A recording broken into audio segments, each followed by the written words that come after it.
He was holding a sword, not a prop sword, not a ceremonial piece placed on a shelf behind him for visual authority. The actual forged steel sword from the filming of Conan the Barbarian. The sword that a 26-year-old bodybuilder from Thal, Austria, had carried in a film about a man who survives catastrophe, emerges from it harder than before, and does not look back at the ruins once he begins walking forward. That sword, in his hands, on camera, in January 2021, the day after the Capitol. And he said, Donald Trump will be remembered as the worst president ever. Not in the All Capitals Residence Register, not at 3 a.m. from a phone, in a 7-minute video, produced with the economic directness of a man who has been making things for cameras for 40 years, with a sword in his lap and 45 years of documented American biography behind every word, and 45 million views inside 72 hours. This is the story of how he got to that moment, and why the documented record of Arnold Schwarzenegger and Donald Trump, placed in order from the prayer breakfast to the wet noodle to the Kristallnacht comparison to the two-word Kreisly verdict, is the most precisely weighted political confrontation of the last decade. Not because it is the loudest, but because it is the only one where the man doing the confronting carries a biography that makes every word testimony rather than opinion. Here is the contradiction at the center of the story. Donald Trump and Arnold Schwarzenegger share more documented common ground than any other two people in the history of their feud. Both are Republicans. Both built their public identities on the performance of physical and financial dominance. Both ran their brands on the premise that winning is definitional, that the man who wins is, by the arithmetic of winning, the right man.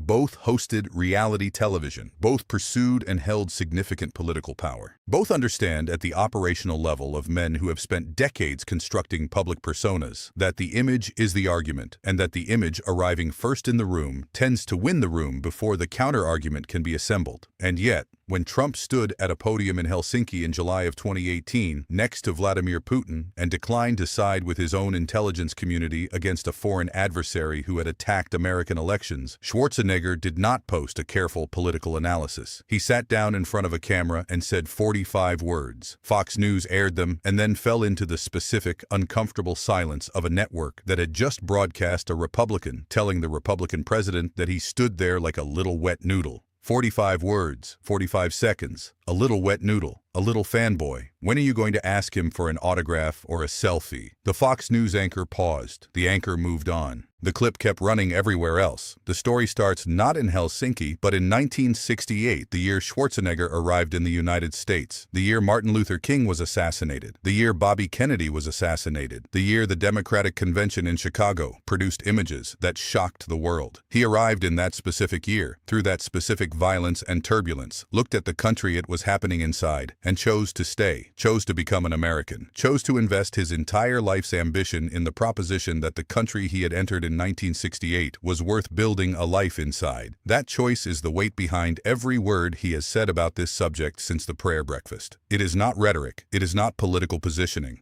It is the documented biography of a man who picked America deliberately, in the worst available year to pick it, and has spent 56 years making the choice mean something. Which is why, when he sits down with a sword in his lap and says worst president ever, the word carries the specific, irreplaceable weight of someone who has earned the right to the assessment through the documented arithmetic of his own life. Trump had been watching the relationship degrade for 2 years before Helsinki. It started specifically with The Apprentice. Trump had built The Apprentice into the most documented personal brand vehicle in the history of American reality television. 14 seasons, 30 boardrooms, the specific constructed authority register of a man presiding over a program that turned the performance of executive judgment into primetime entertainment. When Trump left to run for president in 2015, the show needed a new host. NBC chose Schwarzenegger. The choice was logical on paper. Another Republican, another celebrity executive persona, another man whose public identity was built on the performance of physical and competitive dominance. The ratings dropped. Measurably, the specific documented gap between Trump's final season and Schwarzenegger's first season was a number that existed, could be cited, and Trump cited it from the National Prayer Breakfast. Not from a rally, not from a press conference, from a prayer breakfast, the annual gathering of religious and political figures in Washington, in the sacred adjacent register of an occasion whose stated purpose is the acknowledgement of something larger than political competition, at which Trump said, into a live microphone, "I want to pray for Arnold." Arnold, if we can, for those ratings. He said it in the performance of magnanimity register of someone who has already written the punchline before offering the setup.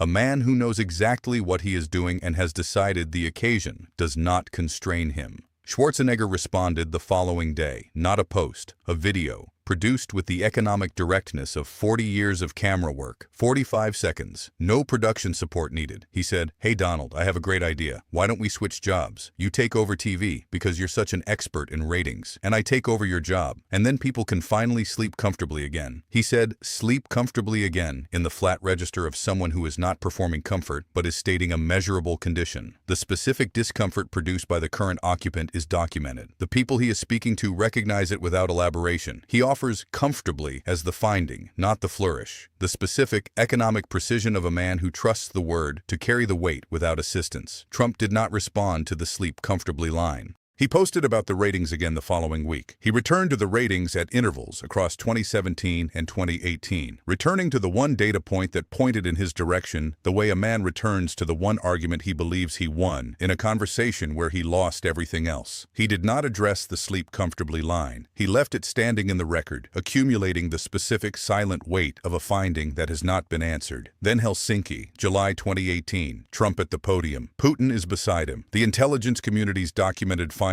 on one side, the performance of deference on the other. Schwarzenegger watched. He sat down in front of a camera. He said 45 words. He said wet noodle. He said fanboy. He said, when you are going to ask for an autograph, here is the weight that the wet noodle carries that no other celebrity critic's comparable statement carries. Schwarzenegger is a Republican. He is an immigrant. He has a documented political identity that predates his criticism of Trump and cannot be dismissed as partisan performance. He campaigned for George H.W. Bush. He served as governor of California, the largest state economy in the nation. He faced a recall election. He has been subject to the specific accountability of democratic governance in a way that makes his assessment of executive fitness not punditry, but testimony. Trump has never governed a constituency that could remove him from office by voting. Schwarzenegger has. The documented difference between those two biographical facts is the weight that the wet noodle line carries when it lands. Because a wet noodle at a Helsinki podium is being described by a man who knows what a strong leader looks like, has served in proximity to strong leaders, has been accountable to actual constituents, and has found in the Helsinki performance the specific, measurable gap between what the occasion required and what the occasion received. Fox News aired the wet noodle line and went quiet. Trump posted about The Apprentice. He did not post about Helsinki. He did not address the fanboy line, the autograph question, or the wet noodle. He posted about The Apprentice and left the 45 words standing in the record. January 7th, 2021, the day after the Capitol, Schwarzenegger picked up the sword. He said, "I was born in the ruins of a country that had been destroyed by its politicians' absolute belief in a big lie." He said, "The broken glass they used to call Kristallnacht was the same broken glass we saw yesterday in the windows of the Capitol building." He said it in the flat, even voice of a man who is not making a comparison for rhetorical effect, but is reporting a pattern recognition available to him because of where he was born and what that place looked like after the big lie finished with it.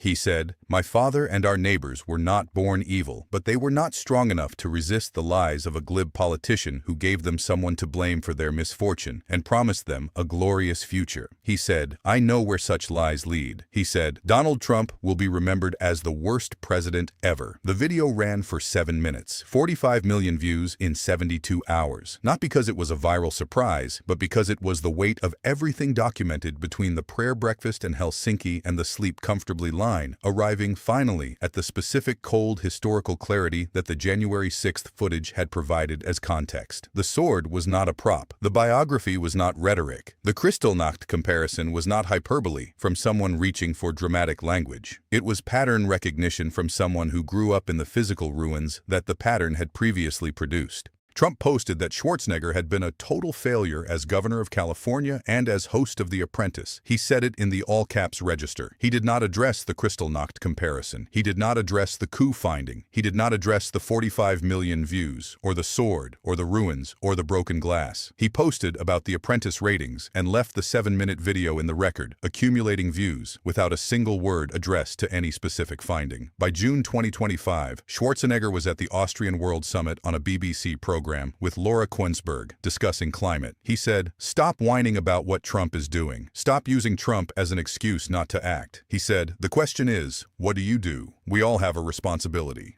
He said it about the man he had called the worst president ever, in the flat, productive register of someone who has filed the documentation, placed it in the record with a sword and 45 million witnesses, and turned to the next available task. He said it in the voice of a man who is no longer experiencing ongoing anger, because the anger, if it remained operative, would prevent the work. The Chrysleys pardons. June 2025. Trump pardoned Todd and Julie Chrysler, reality television stars convicted of bank fraud and tax evasion, through the specific, documented channel of shared reality television history. Schwarzenegger was on Watch What Happens Live with Andy Cohen in a rapid-fire segment designed for unguarded responses. He was asked about the pardons. He said 2 words, "Hasta la vista." He moved on. The segment moved on. 2 words remained in the record, in the cold, economic register of 40 years of catchphrase deployed as verdict.